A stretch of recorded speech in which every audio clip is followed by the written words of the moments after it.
anybody who's got gut issues, anybody who's been on antibiotics, anybody who's stressed, anybody who's taking over-the-counter ibuprofen, women on birth control pill, they're all going to have leaky gut, or certain they'll be on the spectrum of gut leakiness.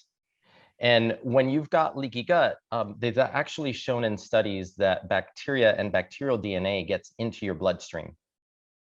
And when that gets into your bloodstream, especially when you're exposed to certain bacterial proteins and lipopolysaccharides, so the biggest one being endotoxin, that activates your immune system.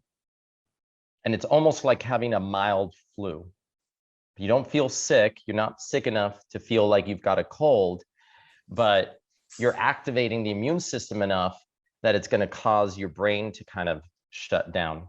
And when your gut becomes leaky, then your blood-brain barrier becomes leaky. So that protective circulation, the brain, is not there.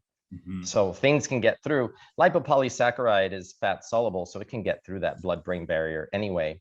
And they're binding receptors in the hypothalamus for endotoxin. And it activates a very specific pathway. It's called the NF-kappa B pathway. So it's an inflammatory cascade. So it causes inflammation in the brain. And that leads to brain fog.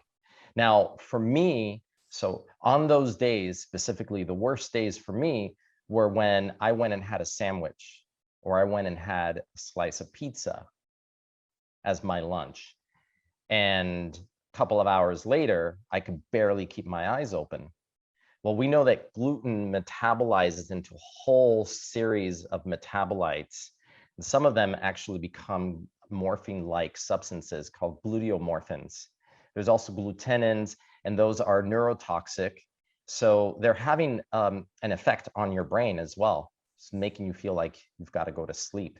So from the perspective of leaky gut, and also the metabolites coming from these, either gluten, dairy, also you get casomorphins as well. So morphine-like chemicals from dairy that just basically dumb down your brain. They make you feel like it's shutting down.